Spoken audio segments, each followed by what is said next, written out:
सही समय पर हेयर ट्रांसप्लांट ना करवाना अक्सर बाल्डनेस को यंग एज में एडवांस स्टेज पर पहुंचा देता है और कुछ ऐसा ही हुआ हमारे पेशेंट के साथ। मिलिए मिस्टर अक्षय कुमार नायडू जी से, जो अपना सफर तय करके QHT क्लिनिक अपने हेयर ट्रांसप्लांट के लिए आए।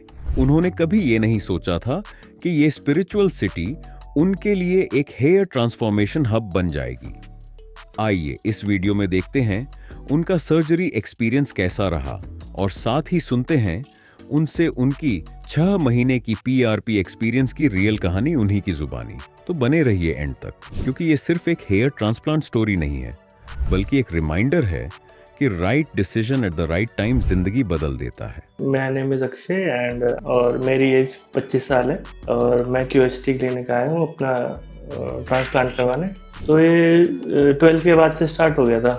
मतलब मैं 12th के बाद कोटा गया था, तो वहाँ से शायद पानी की उससे चेंज मतलब उससे शुरुआत हुई। फिर उसके बाद मैं 1 साल वहाँ रहा। फिर उसके बाद मैंने सोचा कि लोकल में दिखाने की। उन्होंने मेरे को कैप वो बताई थी उस टाइम पे, क्या लेज़र कैप। तो एक करवाई भी मेरे को ठीक नहीं लगा। मैंने कहा कोई ना, नॉर्मल अपना मैं गंजा रहूँगा और मतलब ठीक है कैप लगा लूँगा। तो और उस टाइम पे कैप का मेरे को ज़्यादा मतलब अच्छी लगती थी कैप पहननी ना, मतलब क्योंकि मैं एक प्लेयर रहा मतलब शुरुआत से ही। हाँ, फिर उसके बाद मैंने 2-3 साल कैप पहनी। फिर मैं यूक्रेन चले गया था तो पढ़ने के लिए। तो वहाँ इतना ध्यान नहीं दिया, मतलब वहाँ इतना फ़र्क नहीं पड़ता था। इंस्टीट्यूट में मतलब मेडिकल कैप लगा के रखो और बाहर तो वैसे कैप, तो इतना कुछ फ़र्क नहीं पड़ता था। यहाँ आया फिर उसके बाद मैंने सोचा कि अब थोड़ा सा ध्यान दे देता हूँ। तो फिर मेरे पे आपकी एक रील आई थी इंस्टाग्राम पे, तो मैंने उसे सेव करके रख ली थी। मैंने घर वालों को बताया तो किसी ने अलाउ नहीं करा कि इतनी दूर क्या करेगा जाके, तो यहीं से लोकल से दिखा ले। अब फिर उसके बाद मैं लोकल में गया तो वहाँ पे उन्होंने कहा कि ट्रांसप्लांट नहीं है अभी, PRP करवाओ, वो बेस्ट रहेगा। फिर उसके बाद देखेंगे, चाहे आपने पहले 5-6 सेशन करवा लो। फिर उसके बाद मैं मतलब 3-4 सेशन हुए PRP के, तो मेरे को कहीं जाना पड़ गया इधर एक 1.5 महीने के लिए। और फिर मैंने सोचा कि चलो ये जो बाल मतलब ठीक थे मेरे पहले भी, ऐसे कुछ खराब ज़्यादा नहीं थे कि ऐसे, मतलब ये वाला एरिया तो था थोड़ा खराब, लेकिन ज़्यादा ऐसा ख़राब नहीं था कि मतलब ट्रांसप्लांट की नीड पड़े उस टाइम पे। और फिर उसके बाद मैं बार्बर के गया, तो उसने जैसे ही पानी मारा और जैसे उसने हाथ अंदर डाला तो उसके हाथ पे बाल आ गए। तो मैंने कहा भाई ये क्या हुआ? तो वो भी शौक में, मैं भी शौक में, दोनों शौक में हम। तो मैंने कहा भाई तू रुक जा, मैं घर गया, मैंने खुद ही ट्रिमर मारा। बस उसके बाद कुछ नहीं, 7 महीने हो गए उसे, 6-7 महीने। उसके बाद अब मैं दोबारा खाने की रील, जैसा मैंने आपको बताया कि मैं खाने की रील स्क्रॉल कर रहा था, मैंने देखा सेव में पड़ी होगी, तो ये आया, मतलब ये रील सामने आई। अब फिर उसके बाद मैंने अब घर वालों को मैंने कन्विंस करा। मैंने कहा मतलब मैंने पहले कन्विंस भी नहीं करा, मैंने सीधा पहले कॉल करी आपके उससे कंसल्टेंट से। तो उसके बाद फिर मैंने घर वालों को बताया कि हाँ ऐसे ऐसे है, मैं जाऊँगा और मैं करवाऊँगा। मतलब जब से कैप पहनना मज़ा आता था, तब तक कोई ऐसा कॉन्फिडेंस, क्योंकि तब तो मज़ा आ रहा था ना कैप पहनने में। तो और अच्छे, मेरे को ऐसा लगता था कैप पहन के अच्छे लगते हैं। जैसे बचपन से कैप पहनी, तो फिर उसके बाद जब कैप मजबूरी बनती गई ना, तब ऐसा लगने लग गया यार इसे तो किसी तरह हटाओ, किसी तरह हटाओ। तब से मेरे को कॉन्फिडेंस में कमी अपने आप ही आनी शुरू होगी। ऐसा नहीं था, मतलब धीरे धीरे करते करते। पहले अगर मैं ब्लेजर पहन रहा तो हाँ कैप पहनो अच्छा लग रहा, लेकिन अब जब ब्लेजर पहन रहा तो यार कैप में अच्छा नहीं लगने का, वो डिफरेंस आ गया अपने आप ही। तो वही है ना। फिर बात हुई कि यहाँ कंपैटिबिलिटी कहाँ ज़्यादा बैटरी, मतलब लोकेशन वाइज, या यहाँ के 1-2 रिजल्ट देखे मैंने, तो सारे कस्टमर मतलब सेटिस्फाइड थे। तो मैंने कहा ये, अब उनका फ़ोन आया, पहले मैंने मतलब बुक करा ऑनलाइन, अपनी ईमेल वगैरह डाली। फिर उनका कॉल आया, तो कॉल पे उन्होंने मतलब मेरे को फ़ोटो दिखाई और इस तरह से फ़ोटो मतलब मांगी कि ऐसे ऐसे आप भेजिए। अब फिर उसके बाद भेजी, फिर उन्होंने उसका एस्टिमेट बताया कितने ग्राफ्ट लगेंगे आपके। तो उसके बाद उन्होंने पर ग्राफ्ट का प्राइस बताया। फिर थोड़ा सा मेरे को मतलब थोड़ा डिस्काउंट भी मिल गया, मतलब करा, मतलब उन्होंने थोड़ा सा, बस इतना ही था और तो कुछ नहीं। फिर उसके बाद नेक्स्ट मतलब उसी टाइम मैंने एक्साइटेड तो था ही, मतलब कि मैंने उसी टाइम पेमेंट करी। फिर उसके बाद अगले दिन दोबारा यहाँ से किसी का कॉल आया मैम का, तो उन्होंने पूरा प्रोसीजर समझाया मेरे को कि ऐसे लगेगा वैसे होएगा, कितने दिन का प्रोसीजर है, 3 दिन का है। तो पहले दिन आपका ऐसे चेक होएगा, दूसरा मार्किंग होएगी, फिर दूसरे दिन आपकी सर्जरी होएगी, ये सब बताया नॉर्मल। तो एक्सपेक्टेशन तो मेरी ऑब्वियस है कि अच्छा तो कौन ही, सारे ही दिखना चाहते हैं, अच्छा दिख जाऊं बस, नेचुरल तो हो ही, वो तो प्रायोरिटी है ही। बाकी मतलब ऐसा है कि लुक अच्छा हो जाए, बाकी मेरे को मतलब ऐसा ठीक है, ठीक लगूं मतलब। और देखो बाल्डिंग तो होएगी, अब नहीं होएगी, वो भी कहीं ना कहीं 5-10 साल में वो भी जाने ही। ऐसे तो है नहीं वो कंटिन्यू मतलब ओल्ड एज तक साथ देंगे वो भी बाल। तो ठीक है 5-10 साल तक टिक जाए, बस इतना ही है मेरा। मैं ज़्यादा कुछ ऐसा है नहीं, इससे नीचे क्या ही गिरूंगा मैं मतलब। अब इससे तो जितना बेटर हो पाए उतना ठीक है। तो यही था मेरा एक्सपीरियंस जो भी मैंने सर को बताया। बाकी देखते हैं क्या कैसी सर्जरी रहती है, और फिर मिलता हूँ आपसे दोबारा।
हेलो गाइस, मैं आपके सामने फिर आ चुका हूँ। जैसे कि आप देख सकते हैं मेरा प्रोसीजर कंप्लीट हो चुका है ट्रांसप्लांट का। मेरे को टोटल लगे हैं 3900 ग्राफ्ट। तो थोड़े बहुत जो आप देख सकते हैं बैक से लिए गए हैं। तो जो ओटी का जितनी भी था, मतलब जो भी प्रोसीजर था ओटी का, मतलब मेरे को थोड़ी बहुत दिक्कतें आई, लेकिन यहाँ का स्टाफ इतना सपोर्टिव था। उन्होंने हर एक पॉइंट पे मेरे को पूछा, मेरे से केयर करी, और जो मील्स आ रही थी वो भी उन्होंने अच्छे से डिलीवर करी। जो डॉक्टर्स आ रहे थे बीच बीच में, उन्होंने भी मेरे से अच्छे से बात करी। मैं तो यही कहूँगा कि यहाँ का एक्सपीरियंस बहुत ही वंडरफुल है। जिस किसी को भी यहाँ पे मतलब आना हो, या ग्राफ्ट लगवाने के बारे में सोच रहा हो, ट्रांसप्लांट के बारे में सोच रहा हो, तो आप यहीं विजिट करिए, क्योंकि यहाँ का एक्सपीरियंस आपको कहीं और नहीं मिलने का। मैं ये कहूँगा बस।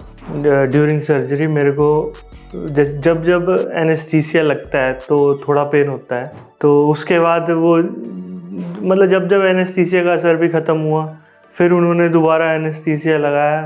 बाकी मेरे को ड्यूरिंग सर्जरी कोई पेन नहीं हुआ, बस एनेस्थीसिया के टाइम पे पेन होता था, बाकी कुछ नहीं हुआ। वो भी सिर्फ 5 मिनट का पेन था। तो ऐसा कुछ मेरे को सीवियर पेन ऐसा कुछ नहीं हुआ, कोई इशू नहीं आए। मेरी हार्ट बीट नॉर्मल थी, ब्लड प्रेशर नॉर्मल था, सब नॉर्मल था। और जो भी मैं उन्हें कुछ बता रहा था कि मेरे को इस पोजीशन में डिस्कम्फर्ट हो रहा है या ऐसे में वैसे, तो वो मेरे को तभी के तभी थोड़ा रेस्ट दे रहे थे, कोई ऐसी इशू नहीं आने दिया मतलब। और जैसे कि मेरी सर्जरी चली है 3 दिन मेरी सर्जरी चली है।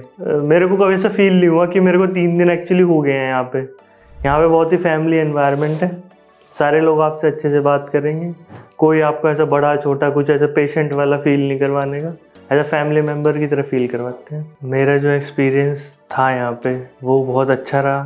और जब मैंने डिसाइड करा था यहाँ QST में आने का, तो भी मैं कहीं से कहीं नर्वस नहीं था, क्योंकि मेरे को पता था मैं यहाँ पे 2-3 बारी मैं क्वेरी करी और इंटरनेट पे पता करा, तो मैं श्योर था, मैं कॉन्फिडेंट था कि हाँ मेरे को यहीं से करवाना है। तो अगर आप अंदर से कॉन्फिडेंट हो तो आपको पता भी नहीं लगने का इतना पेन का ये वो। तो आप जब बेस्ट के साथ हो तो आपको बेस्ट ही ट्रीटमेंट मिलेगा, बेस्ट ही इन्वायरमेंट मिलेगा, सब चीज़ बेस्ट ही मिलेगी। तो मेरे को ऐसा कुछ पता ही नहीं लगने दिया इन्होंने, ना मेरे को अंदर से भी इतना कॉन्फिडेंट था कि हाँ मैं सही के हाथ में हूँ, ना नेगेटिव के बारे में सोचा, ना नेगेटिव हुआ मेरे साथ। तो जैसे कि अभी मेरे को सिर्फ 5-7 मिनट ही हुए हैं ओटी से बाहर हुए, तो फिर भी आप देख सकते हैं ना मेरे को कोई पेन है, मैं कॉन्फिडेंटली यहाँ पे बैठा हूँ, आपसे बात कर रहा हूँ। तो ये सब जो आपके मन में डर है कि ऐसा होगा वैसा होगा, कुछ नहीं होता, सब नॉर्मल रहता है। एक चीज़ और मैं आपको बताना चाहूँगा, जो बहुत सारे यंग हैं या फिर जो एजिड भी हैं या फिर मिड एज्ड पर्सन है जो सोचते हैं कि हाँ घरेलू इलाज से हमारा हो जाएगा, या फिर ये ट्रीटमेंट, ये ऑयल ये लगा लो, कुछ लगा लो, कुछ नहीं। अगर आपको सीरियसली दिक्कत है, छोटे मोटे में तो कोई फर्क नहीं पड़ता, लेकिन आपको सीरियस लेकर दिक्कत है बाल झड़े, हेयर फॉल की या फिर डैंड्रफ की, कुछ भी, आप एक बार यहाँ पे आके डॉक्टर से कंसल्ट जरूर करिए कि मेरे को क्या क्या इसका प्रोसीजर है, क्या हो सकता है क्या नहीं। घर पे बैठे मत रहिए, बड़ों की जो नुस्खे बताने वो उन सब में ना पड़िए, वो एक ट्रैप है। तो मैं तो यही कहूँगा कि आप यहाँ पे आए, एक बार डॉक्टर से कंसल्ट जरूर करें, यही आपको यहाँ पे सबसे बेस्ट से बेस्ट ट्रीटमेंट बता पाएंगे उस इलाज का। जरूरी नहीं कि ट्रांसप्लांट ही बताएं, कुछ भी बताएं, लेकिन आप एक बार डॉक्टर से कंसल्ट जरूर करें। तो जैसा कि आप देख सकते हैं अभी के लिए तो हाल मेरा ये है, बाकी मेरा PRP सेशन जब भी होगा नेक्स्ट मंथ या फिर कभी भी फॉलोअप के लिए मैं यहाँ पे जरूर आऊँगा, और तब भी मैं आपको अपना एक्सपीरियंस शेयर जरूर करूँगा। देखते हैं क्या होता है क्या नहीं, होप सो पॉजिटिव व्यू।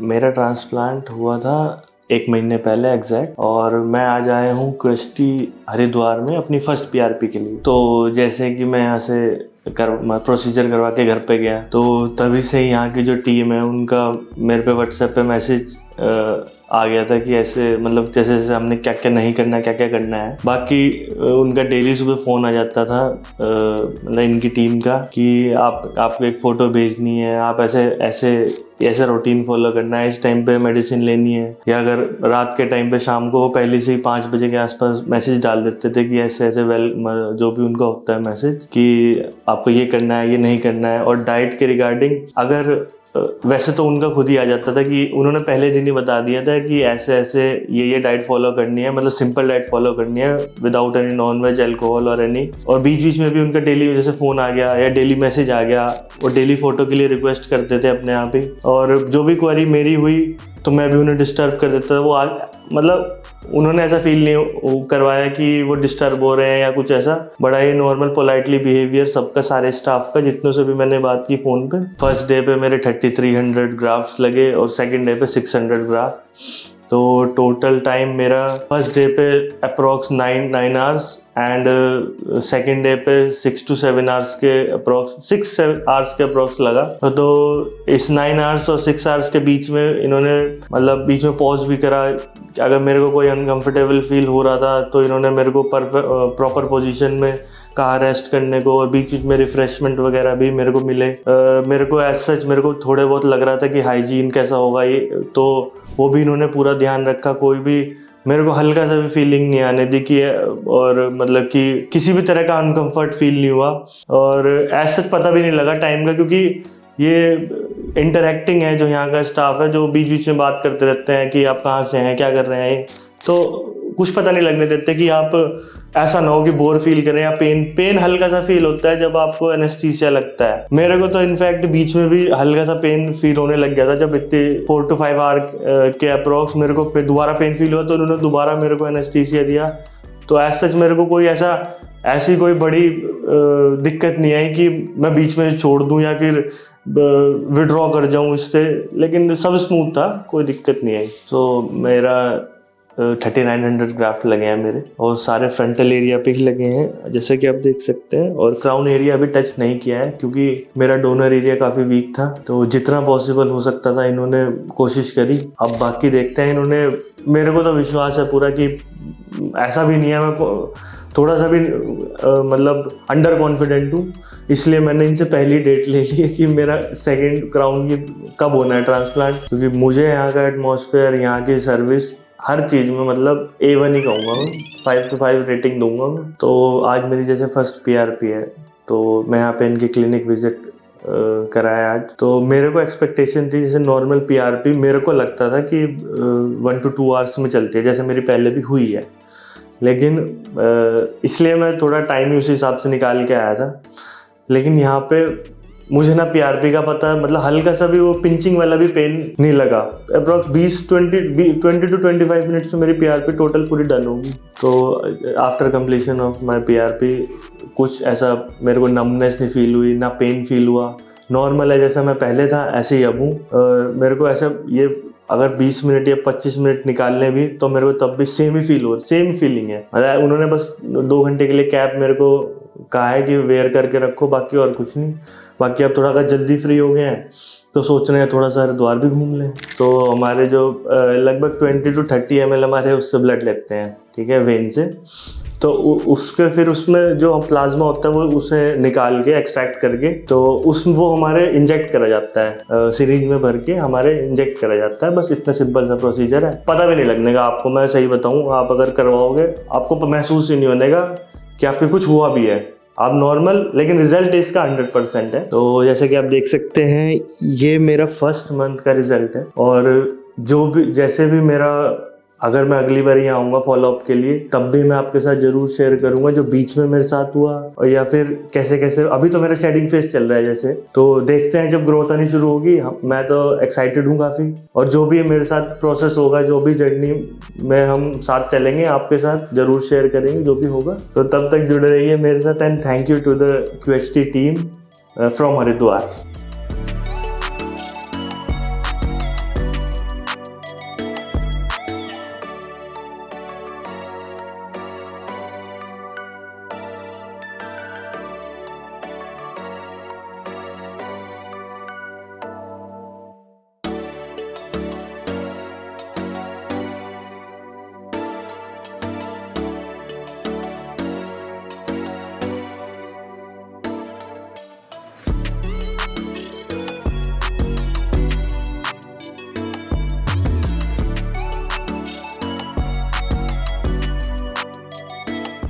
तो मैंने ट्रांसप्लांट लगभग 2 महीने पहले करवाया था, एग्जैक्ट 26 जनवरी, एंड आज मेरी सेकंड PRP के लिए मैं दोबारा यहाँ पे आया हूँ। तो जैसे कि मैं एक मेडिकल बैकग्राउंड से हूँ, तो मेरे को पता है ये सारी चीज़ें कैसे काम होती है, प्रोसीजर क्या होता है ट्रांसप्लांटेशन। तो अभी मेरे को 2 मंथ कंप्लीट हुए हैं। तो एज सच मेरी कोई रिक्वायरमेंट, ऐसी कुछ डिमांड या इनसे कुछ नहीं थी। मेरे को एज अ प्रोसेस पे ज़्यादा बिलीव है, मतलब मैंने सोचा था कि जितना मेरे को, मतलब एक्सपेक्टेशन ऐसी कुछ खास तो नहीं थी कि इन्होंने कहा था टाइम लगेगा, 5 to 6 मंथ्स अप्रॉक्स लगेंगे। तो अभी मेरा 2 मंथ्स हुए हैं, तो मेरे को मतलब अभी फीलिंग नहीं दिखी। तो देखते हैं PRP से क्या क्या। तो जैसे कि आपको पता है PRP का मतलब प्लेटलेट रिच प्लाज्मा होता है। तो इसमें हमारे ब्लड से ही लिया जाता है, ब्लड से ही एक्सट्रैक्ट करा जाता है। इसमें मतलब बेसिकली हमारा ब्लड सैंपल लिया जाएगा, उसमें से जो प्लाज्मा निकलेगा प्लेटलेट के साथ, अगर प्लेटलेट्स निकाल दें तो सीरम बच जाएगा, अगर प्लेटलेट्स हैं उसमें तो प्लाज्मा कहलाएगा। तो वो हमारी बॉडी में इंजेक्ट करता है, वो हमारे जो हेयर फॉलिकल्स हैं, जो रूट्स हैं, उन्हें न्यूट्रिशन देने के काम आता है। और उससे आप मान लो एज ए 10 टाइम्स इफेक्ट होता है उसमें, और हमारे फॉलिकल्स को प्रमोट करने में, उनका ग्रोथ फैक्टर के लिए बहुत हेल्पफुल होता है। वो उसमें बहुत सारे फैक्टर्स होते हैं, लाइक एल्बुमिन और जितने भी प्रोटीन्स रिच प्लाज्मा होता है, वो हमारी बॉडी के लिए बहुत ही न्यूट्रिशनल होता है और हेल्पफुल होता है। तो हमारे रूट्स को एज आप नॉर्मल अगर कुछ भी यूज़ करोगे उससे 10 टाइम्स इफेक्टिव है वो। तो और इसका जो PRP का और भी बेनिफिट्स हैं, जैसे कि ये हमारे को जो डेंसिटी है वो इंक्रीज करने में हेल्प करता है, और जो थिकनेस है हेयर फॉलिकल्स की वो इंक्रीज करता है।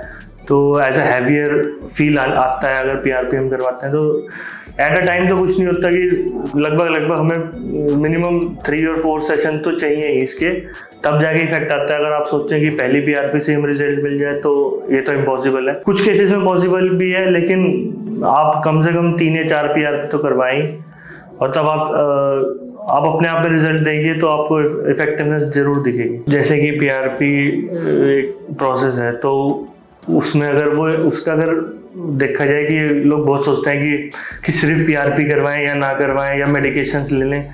तो अगर आपकी हेयर में मतलब हेयर फॉल हो रहा है या फिर हेयर थिनिंग हो रही है, तो मैं तो आपको रिकमेंड करूंगा आप जरूर पीआरपी के लिए जाएं। ये ऐसा कुछ नहीं है कि ट्रांसप्लांट के बाद ही लोग पीआरपी करवाते हैं, ये पहले भी करवा लेते हैं।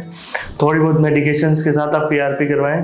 तो और मैं तो यही कहूँगा कि जितना आपका एक स्पा का खर्चा है या फिर यही 2,500-3 हज़ार रुपये लग जाता है, इतने में ही आपकी एक पीआरपी हो जाएगी। और इसके हेल्थ बेनिफिट भी हैं, और इसका आपका जो हेयर बेनिफिट्स भी हैं, हर चीज़ का। जो आपका स्कैल्प है उसमें भी बहुत इंप्रूवमेंट आएगा। स्कैल्प की टेक्सचर जो होता है वो चेंज हो जाता है नॉर्मल, तो ये उसे भी इम्प्रूव करने में हेल्प करता है। मेरे को लगभग अभी 2 मंथ्स हो चुके हैं जैसा मैंने बताया, और जो मेरा डिसीजन था ट्रांसप्लांट करवाने का, मतलब अभी तक बेस्ट रहा है। मतलब मेरे को ऐसा लगता था, जो मतलब अभी भी अगर मेरे बाल अभी आए भी नहीं, मतलब 20% 30% ही आए हैं अभी, ऐसा कुछ। क्योंकि अभी मेरा तो वो शेडिंग फेस होता है, तो मेरा तो अभी वही चल रहा है। तो मेरे को फिर भी इतना कॉन्फिडेंस है तो मैं कैप नहीं लगा रहा हूँ।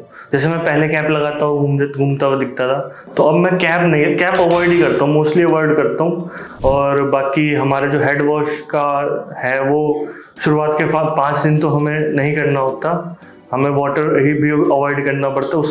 उसके बाद हमें डेली हेड वॉश या फिर 2 टाइम्स भी करने को बोल देते हैं, जैसा कि हमें रिकमेंड करेंगे वैसा हमें करना होता है। और 1 महीने तक का टाइम होता है हमें हील होने के लिए हमारे स्कैल्प को। उसके बाद मेडिकेशन स्टार्ट हो जाती है, तो मेडिकेशंस भी हमें वैसे ही फॉलो करनी होती है जैसे ये बताते हैं। हमें एक और चीज़ मतलब उसका ध्यान रखना होता है स्वेटिंग का। हमें फिजिकल एक्सर्शन ज़्यादा नहीं करना कि जिससे कि हमारी स्वेटिंग हो। और बाकी हमें जो शुरुआत के 5 दिन होते हैं उसमें हमें एक सलाइन सॉल्यूशन दिया जाता है, जो हमें continuous 15 to 20 minutes in between 20 to 30 minutes हमारे को स्प्रे करना होता है, जिससे कि हमारा जो स्कैल्प है वो ड्राई ना हो। तो जैसे कि आप देख सकते हैं, ये मेरे 2 मंथ्स का रिजल्ट है, और अभी मेरा सिर्फ शेडिंग फेज चल रहा है। तो जैसे ये बंद होगा तो मेरे और ग्रोथ होएगी, और भी आपके साथ जरूर शेयर करेंगे। तो ये थी मेरी गाइस 2 महीने की जर्नी। आपसे फिर मिलते रहेंगे जब नेक्स्ट पीआरपी सेशन के लिए आऊँगा। Till then take care, bye bye.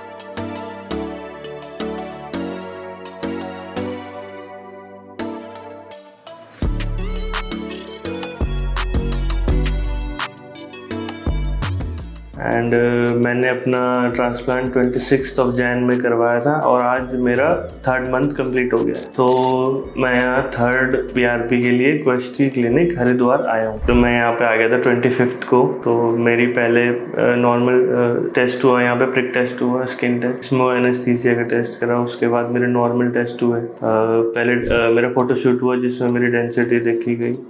फिर उसके बाद मेरे ब्लड टेस्ट हुए। फिर उसके बाद मेरे को कंसल्टेशन हुआ। पहले डॉक्टर ने मेरे को जैसे जैसे प्रोसीजर है वो सब बताया। फिर उसके बाद मेरे हेयर ट्रिम हुए। फिर उसके बाद एक फ़ोटोशूट हुआ। फिर अगले दिन मेरे को स्लिटिंग के लिए बुलाया गया था, जिसमें आपके स्लिट्स बनाए जाते हैं, जिसमें आपके रूट्स या फॉलिकल्स उसमें डाले जाते हैं। तो उसके लिए मेरे को 1 दिन लगा। फिर अगले दिन मेरे को 3rd डे पे मेरे को ट्रांसप्लांट के लिए बुलाया गया था। तो मैं सुबह 9 बजे आ गया था यहाँ पे, और वो शाम के 6 बजे तक चला। तो जो प्रोसेस था वो काफ़ी कंफर्टेबल था, जैसे कि यहाँ पे स्टाफ भी बहुत अच्छा है, और जो फैसिलिटीज़ प्रोवाइड करते हैं वो भी अच्छी हैं, और बीच बीच में रिफ्रेशमेंट्स भी देते रहते हैं। अगर कोई दिक्कत हो तो भी इन्हें बता सकते हैं हम। अगर कोई पोजीशन अनकंफर्टेबल हो वो भी बता सकते हैं, ये अपने हिसाब से एडजस्ट कर लेते हैं, हमें कोई डिफ़िकल्टी आने नहीं देते। तो यहाँ के डॉक्टर्स भी बहुत अच्छा है, यहाँ का स्टाफ भी बहुत अच्छा है। और मैं बात करूँ यहाँ की क्लीनिनेस भी टॉप नॉच है। तो मैं तो चाहूँगा यार कि आप आएँ, अगर किसी का भी मन हो तो यहाँ से ज़रूर करवा के जाएँ। मेरे 3900 ग्राफ्ट लगे हैं। लगने तो मेरे 5500 थे, लेकिन थोड़ी डेंसिटी कम थी मेरे डोनर एरिया की, तो 3900 पहली शिफ्ट में, फिर दूसरी शिफ्ट में बोला है इन्होंने बाकी कवर करने में। तो आप देख सकते हैं 3rd मंथ में हो चुके हैं मेरे को, और रिजल्ट अभी तो मैं एज सच कुछ कह नहीं सकता क्योंकि शेडिंग फेज चल रहा है। अभी इन्होंने कहा है डॉक्टर्स ने कि 3rd मंथ के बाद से आपके ग्रोथ स्टार्ट होगी, तो देखते हैं। मैं तो एक्साइटेड तो हूँ ही, देखते हैं क्या होता है। तो जब ये क्वेश्चन सिलेक्ट कर रहा था ऑप्शन, तो मेरे दिमाग में एक बेस्ट तो था ही कि बेस्ट फैसिलिटी में जाऊं। थे 1-2 और ऑप्शन थे, लेकिन उनका एक तो प्राइस ज़्यादा था। ये अफोर्डेबल है यहाँ पे, और एज अ सारी फैसिलिटीज़ के अकॉर्डिंग ही मैं बता रहा हूँ, अफोर्डेबल प्राइस है, बेस्ट प्राइस है। एक तो मेरा एक और था कि यहाँ पे पास है, मतलब मेरे जो सिटी से पास है ये हरिद्वार, तो एक तो वो था, और ऊपर से थोड़ा यहाँ पे थोड़ा रश कम है, आना जाना ज़्यादा आसान है। तो PRB में हमारा सैंपल कलेक्ट करते हैं, जैसे आप देख सकते हैं सैंपल लिया है, उसके बाद उसे प्रोसेस करेंगे, और उसमें से मतलब जो प्लेटलेट्स हैं, प्लाज्मा रिच प्लेटलेट्स, वो प्लेटलेट्स रिच प्लाज्मा जो भी है वो एक्सक्लूड करके, और वो हमारे इंजेक्ट करा जाएगा। और वही है कि उसमें इंजेक्शन के थ्रू इंजेक्ट होता है, और पेन मिनिमल होता है। मिनिमल ही होता है, वैसे कुछ पता नहीं लगने का आपको, और बस मुश्किल से 15 मिनट में सारा काम कंप्लीट हो जाता है। तो आफ्टर द सर्जरी मेरे को कुछ दिन के लिए प्रिकॉशंस लेने को कहा गया था, जैसे आपको हैवी फैटी फूड्स, अल्कोहल, बाकी ये नॉनवेज वगैरह, ये या फिर डेयरी फूड्स कम मतलब नहीं खाने होते। तो मेरे को 3rd मंथ कंप्लीट हो गया है। यही था मेरा एक्सपीरियंस आपके साथ शेयर करने के लिए, और नेक्स्ट टाइम आऊँगा तो फिर मिलूँगा आपसे। जुड़े रहिएगा मेरी वीडियो से। Thank you guys, thank you QST।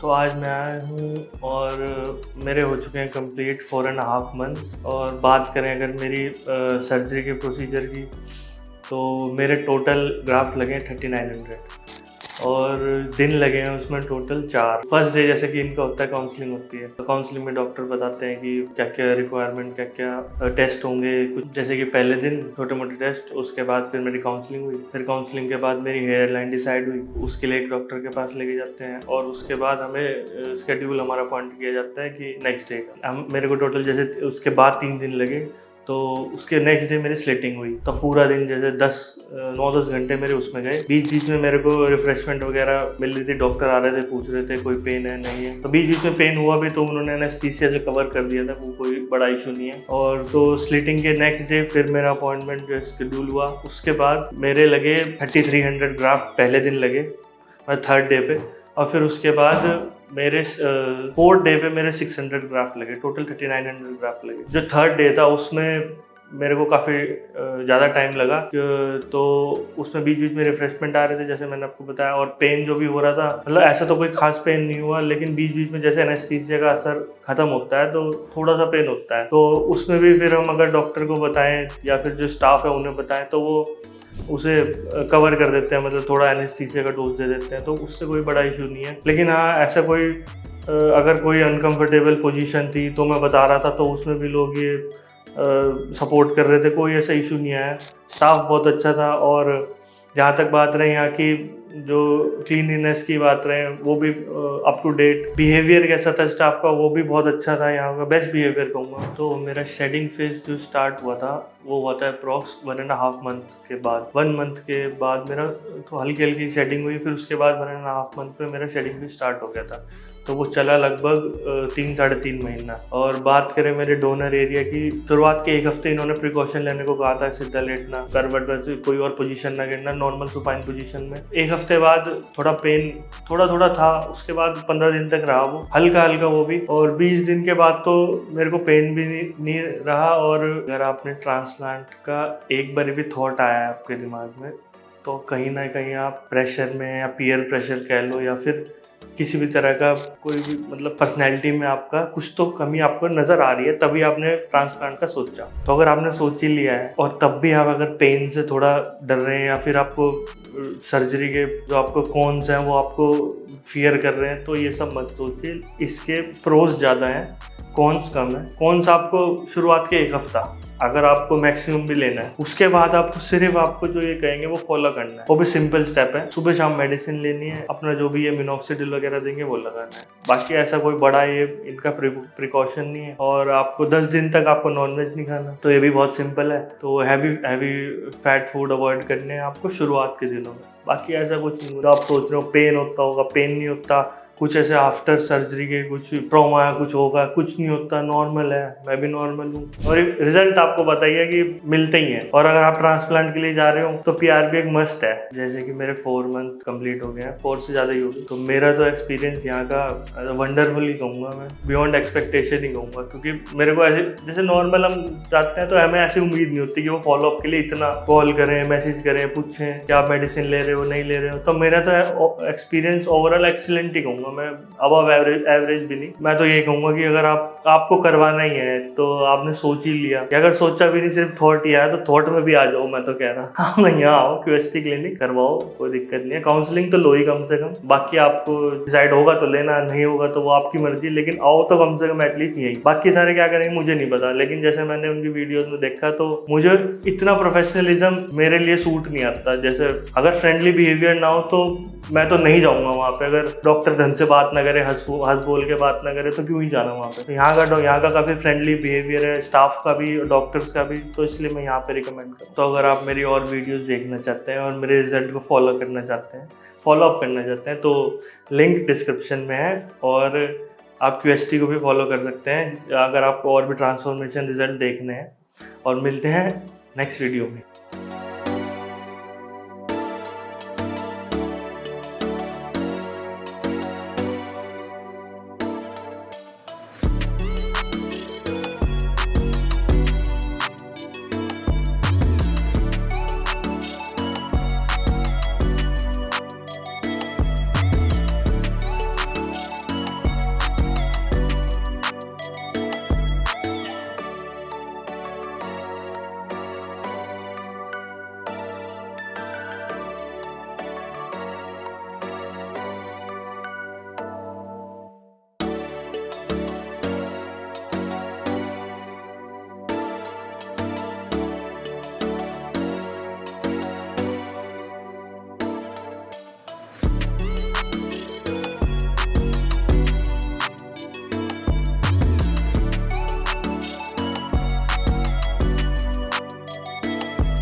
Hello friends, if you have not subscribed to our channel yet, please like this video, share and subscribe to our channel, and don't forget to hit the bell icon so that you will get update on every video.